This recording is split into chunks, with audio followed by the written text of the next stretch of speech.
नमस्कार और आदाब दोस्तों, आपके दोस्त और गाइड इरफान एक बार फिर आपके साथ हैं आपके अपने ही चैनल एस्ट्रो एश्योरेंस से। एक बात जो बहुत से लोग मुझसे विश्लेषण के दौरान पूछते हैं वो है उनकी उम्र का सवाल, यानी वो कितने दिन जिएंगे या आसान भाषा में उनकी मौत कब होगी। अब ये सवाल तो सबसे मशहूर ज्योतिषियों के लिए भी एक टेढ़ी खीर है। इसकी वजह ये है, पहली बात, हालांकि कुछ संकेत दिए गए हैं, कुछ स्थितियां बताई गई हैं मौत के बारे में और कब मौत आ सकती है, लेकिन ये पूरी तरह पवित्र या अटल नहीं है। मतलब ये हमेशा नहीं होता कि ये संकेत कुंडली में सच साबित हो। और दूसरी बात ये है कि श्लोकों में जो कुछ स्थितियां बताई गई हैं, चाहे वो बृहत पराशरहोरा शास्त्र हो या जातक चंद्रिका या बृहत संहिता या दूसरी तरह की संहिताएं जैसे शिव संहिता, रावण संहिता, यानी जो भी संहिता की बात करें, हालांकि कुछ स्थितियां बताई गई हैं, लेकिन देखा गया है कि वो हमेशा सच नहीं होती। इसके बावजूद ज्यादातर ज्योतिषियों की भविष्यवाणियां भी गलत हो सकती हैं, खास तौर पर मौत से जुड़ी। और जो लोग भविष्यवाणी में अच्छे हैं वो भी कभी कभी इस मामले में बिल्कुल गलत साबित होते हैं, क्योंकि कोई भी पक्का नहीं है। और इसकी एक वजह भी है कि कोई इंसान पक्का क्यों नहीं है, क्योंकि श्री यानी परम शक्ति खुद मौत का सही समय बताना नहीं चाहती। अगर ऐसा हो जाए तो बहुत आसान हो जाएगा, क्योंकि फिर जिंदगी में तरह तरह की उलझनें आ जाती हैं। दूसरी बात यह है कि कभी कभी जब ये राज ज्योतिषियों को बता भी दिए जाते हैं तो ज्योतिषी उन्हें खुलकर बताने से डरते हैं। मिसाल के तौर पर, मैं एक ज्योतिषी होने के नाते कुछ संकेत देख सकता हूं कि किसी की जिंदगी बहुत ज्यादा संकट में आने वाली है, यानी ये सबसे बुरी हद है, वो एक खास मुहूर्त में बहुत ज्यादा संकट झेल सकता है। और जब ऐसा देखा जाता है तो आमतौर पर देखा गया है कि कुछ स्वास्थ्य की चिंता, कभी कभी बहुत गंभीर स्वास्थ्य समस्याएं उस वक्त के आसपास आ सकती है। हालांकि क्या ये पूरी तरह मौत की तरफ ही ले जाएगी, हम नहीं जानते, और ऐसा हो भी सकता है और नहीं भी। मौत का संकट सिर्फ बीमारी की वजह से नहीं आता, बल्कि कभी कभी उन हालात की वजह से भी आता है जिनमें इंसान फंसा होता है, यानी जिंदगी पर संकट आता है। इसका मतलब ये हुआ कि इंसान बहुत ज्यादा संकट में आ सकता है, जैसे कि मान लीजिए एक हादसे के बिल्कुल करीब से गुजरना, और ये हादसे बहुत बहुत भयानक हो सकते थे, लेकिन बाल बाल बच जाते हैं। मिसाल के लिए, बाल बाल बच जाते हैं ट्रेन या बस के नीचे आने से, बाल बाल बच जाते हैं मान लीजिए किसी प्लेन में चढ़ने से क्योंकि आप थोड़ी देर से पहुंचे। तो हम वो किस्से जानते हैं जहां लोग कहते हैं, मैं उस प्लेन में होता, मैं उस ट्रेन में होता, मैं उस जगह जा रहा होता और मैं बच गया क्योंकि आखिरी वक्त पर मेरे प्लान बदल गए। तो संकट आता जरूर है, तो दशा का वो वक्त और इंसान की जिंदगी या जिंदगी पर बहुत ज्यादा दबाव। लेकिन क्या सच में मौत होगी, ये कोई पूरे यकीन के साथ नहीं कह सकता, और ये तक नहीं कह सकता कि बहुत ज्यादा चांस है कि उस वक्त इंसान मर जाएगा। जिंदगी की दूसरी घटनाओं के लिए मान लीजिए बहुत ज्यादा चांस हो सकते हैं कि आपकी शादी इस वक्त होगी, या आप विदेश जाएंगे, आपको नौकरी मिलेगी। फिर भी एक हद तक ज्योतिषी ये बता सकते हैं, लेकिन मौत के बारे में आप बिल्कुल पक्के नहीं हो सकते। लेकिन पहले थोड़ा समझ लेते हैं और चर्चा कर लेते हैं कि हम इतना क्यों डरते हैं, खास तौर पर अगर हम आखिरात यानी जन्नत दोज़ख पर यकीन रखते हैं। तो फिर हम क्यों इतना डरते हैं? हम लंबी से लंबी उम्र क्यों चाहते हैं? और वो पल जैसे ही किसी की मौत का जिक्र होता है हम बहुत डर जाते हैं। तो मुसीबत ये है कि अगर आप बहुत ज्यादा दुनियादार बन जाते हैं और लंबी उम्र चाहते हैं क्योंकि आप दुनिया की तमाम नेमतों का लुत्फ उठाते रहना चाहते हैं, तो हम जिंदगी से ज्यादा जुड़ जाते हैं। लेकिन अगर आपने सेवा, त्याग और रूहानियत की जिंदगी गुजारी है तो हम इतना नहीं घबराएंगे। हालांकि हम फिर भी, हम ये मत समझिए कि खुशी खुशी मरने को तैयार होंगे, लेकिन फिर भी हम उतने नहीं डरेंगे जितना मान लीजिए कोई और डर सकता है, क्योंकि हम समझते हैं कि ये एक चक्र है। और दूसरी बात, अगर ये चक्र खत्म होने वाला है तो इसके बाद भी कुछ सच्चाई है कि हम किसी न किसी शक्ल में मौजूद रहेंगे, या फिर अगर कोई मौजूदगी ही नहीं है और हमारी चेतना भी नहीं रहेगी, तो फिर हम मौत से इतना क्यों डरते हैं? तो सबसे पहले मेरी सबको सलाह ये है कि मौत से इतना मत डरो। ये सच है कि वो वक्त जो हम सब पर आना है, लेकिन इसका मतलब ये नहीं कि मरने की दुआ करो, बल्कि अपनी जिंदगी को सेवा में लगाओ, दूसरों की मदद करो, इंसानियत की मदद करो। जो वक्त तुम्हें मिला है उसका इस्तेमाल करो। अगर वक्त सीमित है और जैसा कि तमाम धार्मिक किताबों में बताया गया है कि तुम्हारी मौत का वक्त तयशुदा है, बस कोई उसे जानता नहीं है, तो कम व बेश जब तुम जानते हो कि वक्त सीमित है तो उसे बेहतर काम में क्यों नहीं लगाते, बजाय अपनी खुशियों और दुनियादारी की तलाश के। अपनी पहुंच बढ़ाओ, एक हद तक दुनियादारी के रास्ते पर चलते रहो क्योंकि तुम्हें अच्छी जिंदगी पसंद है, तुम जिंदगी में अच्छी चीजें चाहते हो। अपने बारे में सोचना बुरा नहीं है और बेहतर जिंदगी चाहना बुरा नहीं है। हालांकि उसका कुछ हिस्सा सेवा के लिए, दूसरों की मदद के लिए भी दो, क्योंकि इसका मतलब ये हो सकता है कि तुम एक तो अपनी अगली, मान लो, पारी की मदद कर रहे हो इस धरती पर, चाहे तुम यहाँ भेजे गए हो या कहीं और, क्योंकि इससे तुम्हारा कर्मिक कर्ज भी कम होगा और तुम्हारी रूह पर लदे हुए बहुत से भारी सामान से, नेगेटिव चीजों से तुम आजाद हो जाओगे, जिन्हें तुम आगे अपने प्रारब्ध या संचित कर्म के तौर पर धोते। तो इस कर्ज में से कुछ को बेहतर सेवा के जरिए उतार दो। अब जब हम इस मुद्दे पर हैं, तो मैं आपको कुछ संकेत, कुछ स्थितियां बताना चाहता हूं जो आम तौर पर देखी गई हैं। ये ज्यादातर तालीमी मकसद के लिए है, न कि ये कहने के लिए कि इसका यही मतलब है। 12 भावों का वर्णन इस तरह किया गया है: तनु, अर्थ, सहज, बंधव, पुत्र, अरि, कलत्र, निधान, धर्म, क्रिया, आय और व्यय। तो पहले घर को तनु या तन यानी शरीर बताया गया है और 8वें घर को निधान या आयु का घर बताया गया है। होरा सार कहता है, रंध्र निधान प्रख्यातो चस्तु मरा शिर विनाश दुख च। मेरा तर्जुमा: रंध्र निधान मौत, विनाश तबाही और दुख गम, ये 8वें घर की दूसरी पहचान है। सबसे पहले 5 घर ऐसे हैं जो जीवन शक्ति से जुड़े हैं और जीवन शक्ति के छूटने का मतलब मौत भी है। ये है लग्न, तीसरा घर, 7वां घर, 8वां घर और 12वां घर। लग्न खुद का मतलब है, लग्न तुम्हें दर्शाता है, शारीरिक तुम्हें तो तुम पर, शारीरिक तुम पर गंभीर नुकसान ये ला सकता है। और लग्न तुम्हारे शरीर को, पूरे शरीर और तुम्हारे सर को भी दर्शाता है। तो अगर तुम्हारा सर न रहे या दिमाग को गंभीर चोट लगे या दिमागी खून बहने लगे, तो जाहिर है कि जो जीवन शक्ति तुम्हारे शरीर में बह रही है वो रुक सकती है। दूसरा है तीसरा घर, और तीसरा घर जिंदगी और मौत से क्यों जुड़ा है? तीसरा घर तुम्हें जीने की ताकत देता है।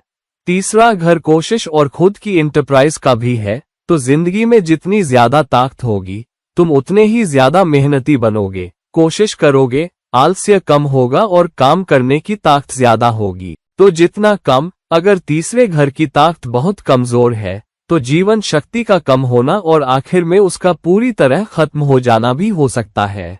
दूसरी वजह ये भी है क्योंकि तीसरा घर 8वें घर का 8वां घर है। 8वें घर में जिंदगी है, ये जीवन का घर है, जैसा कि तमाम श्लोकों में बताया गया है कि 8वां घर आयु स्थान है।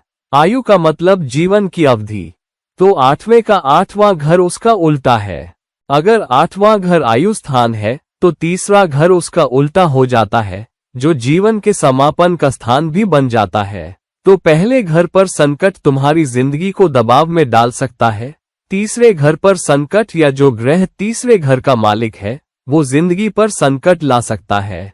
फिर 8वें घर को आयु स्थान कहा गया है। हालांकि अगर 8वें घर पर बहुत ज्यादा ग्रहण है तो आयु स्थान कमजोर हो जाता है, मतलब जीवन की अवधि कम हो जाती है। और अगर, क्योंकि 8वां घर आघात का भी है, 8वें घर का गंभीर आघात अचानक अंत, एक भयानक अंत भी ला सकता है, क्योंकि ये आयुष का घर है। और किसी भी घर का 12वां घर क्या होता है? किसी भी घर का 12वां घर उस घर की हानि या बर्बादी होता है। तो 8वें घर का 12वां घर 7वां घर है, इसलिए 7वां घर जीवन की हानि का घर बन जाता है। और इसीलिए ये भी, अगर 8वां घर जीवन का घर है तो उसका उल्टा घर क्या है? उसी अक्ष पर दूसरी तरफ का घर दूसरा घर है, और इसलिए दूसरा घर भी एक मजबूत मारक स्थान है, मिसाल के तौर पर। और फिर आखिर में 12वां घर। 12वां घर लग्न का खुद 12वां है और इसलिए लग्न का 12वां होने के नाते 12वां घर ऊर्जा की हानि और मोक्ष का घर भी है और जिंदगी को छोड़ना भी हो सकता है।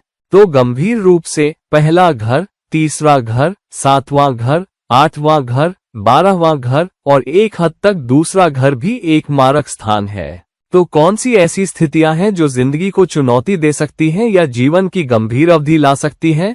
एक बात देखी गई है कि किसी पापी ग्रह की शामगिरी के बिना आमतौर पर जिंदगी पर संकट नहीं देखा जाता। तो अगर दशा और अंतर्दशा किसी पापी की नहीं बल्कि किसी शुभ ग्रह की है और इन घरों पर अच्छी गोचर हो रही है, खास तौर पर लग्न और 8वें घर पर, तो बहुत कम ऐसा होता है कि उस वक्त मौत आती है। हालांकि ये कोई गारंटी नहीं है। हालांकि अगर दशा और अंतर्दशा किसी पापी ग्रह की है और लग्न और 8वें घर या 12वें घर पर ताकतवर पापी ग्रह गुजर रहे हैं, तो जितने ज्यादा पापी ग्रह लग्न, तीसरे घर, 7वें, 8वें या 12वें पर गोचर कर रहे हैं या दृष्टि डाल रहे हैं, उतना ज्यादा चांस है कि उस वक्त जीवन शक्ति खत्म हो जाएगी। तो किसी पापी की दशा, जैसे कि मान लीजिए केतु की, या किसी पापी की अंतर्दशा जैसे शनि की, जबकि लग्न पर किसी पापी ग्रह का गोचर हो रहा है, मान लीजिए मिसाल के तौर पर लग्न पर राहु का, तो जिंदगी पर संकट देखा जा सकता है। और अगर लग्न खुद बहुत कमजोर है, लग्न का मालिक भी कुंडली में अच्छी जगह नहीं है, तो जिंदगी पर संकट और ज्यादा हो जाता है। अब दूसरी बात जो देखनी चाहिए वो ये है कि सिर्फ प्राकृतिक पापी ग्रह ही मारक ग्रह नहीं बनते, बल्कि कुछ लग्नों के लिए कार्यात्मक पापी ग्रह भी जिंदगी पर संकट ला सकते हैं। मिसाल के तौर पर कर्क लग्न वाले के लिए बुध और शुक्र दोनों मारक ग्रह या शत्रु ग्रह हैं। बुध कर्क लग्न वाले के लिए 12वां मालिक है, तो जाहिर है कि चुनौतियां आएंगी, वो भी बुध के अशुभ होने की वजह से। और बुध कर्क लग्न वाले का तीसरा मालिक भी है, तो 12वां मालिक और तीसरा मालिक, तो अगर बुध बुरी तरह पीड़ित है तो ये एक मजबूत मारक बन सकता है। और शुक्र और बुध दोनों चंद्रमा के लिए शत्रु ग्रह है, तो बुध और शुक्र के खराब स्थान पर होने या बहुत ज्यादा दबाव में होने की वजह से कर्क के लिए मारक ग्रह होने के नाते संकट देखा जा सकता है। तो इसी तरह आप दूसरे सभी लग्नों के लिए देख सकते हैं कौन से ग्रह हैं जो 8वें घर, 12वें घर या तीसरे घर के मालिक हैं, और एक हद तक 7वें घर के भी। इन ग्रहों के गंभीर पीड़ित होने पर और इन पापी ग्रहों की दशा, अंतर्दशा और गोचर लग्न पर या इन चारों घरों में से किसी से जुड़ने पर जीवन की गंभीर अवधि देखी जा सकती है। तो एक आसान नियम ये होना चाहिए, क्या दशा या अंतर्दशा किसी पापी ग्रह की है? दूसरा, क्या लग्न और इन चारों घरों में से किसी पर ज्यादा पापी ग्रह शामिल हो रहे हैं, जो है तीसरा घर, 7वां घर, 8वां घर और 12वां घर? तो जिंदगी के संकट में होने के चांस बढ़ते जाएंगे जैसे जैसे ज्यादा से ज्यादा पापी ग्रह खेल में आते जाएंगे। मिसाल के लिए अगर दशा और अंतर्दशा 12वें मालिक और 8वें मालिक की है और 8वां मालिक या कोई पापी ग्रह जैसे केतु या राहु भी चल रहा है और लग्न पर तीसरे घर या 8वें घर या 7वें घर पर किसी दूसरे पापी ग्रह की दृष्टि है, तो जिंदगी पर संकट बहुत बहुत ज्यादा हो सकता है। और तो कौन सा ग्रह शामिल है, उसके हिसाब से वहां चुनौतियां हो सकती है। लग्न पर राहु का गोचर होने का मतलब ये हो सकता है कि इंसान की बीमारी या तकलीफ आसानी से समझ में नहीं आती और डॉक्टर आखिरी वक्त तक कोशिश करते रहते हैं। वो दवा आजमाते हैं, उन्हें लगता है कि ये एक वजह से है या दूसरी से, लेकिन इंसान ठीक होने के लक्षण नहीं दिखाता। और जब तक डॉक्टरों को पता चलता है कि असली बीमारी क्या है, तब तक बहुत देर हो चुकी होती है और इंसान उन पापी ग्रहों के हमले को नहीं झेल पाता। अगर मंगल शामिल है तो आमतौर पर जिंदगी पर संकट होता है और ये एक अचानक आघात या गिरना या किसी बायोवेपन से लगना या हादसा या खून की बीमारी हो सकती है, क्योंकि मंगल जीवन शक्ति भी है और खून बनाता है।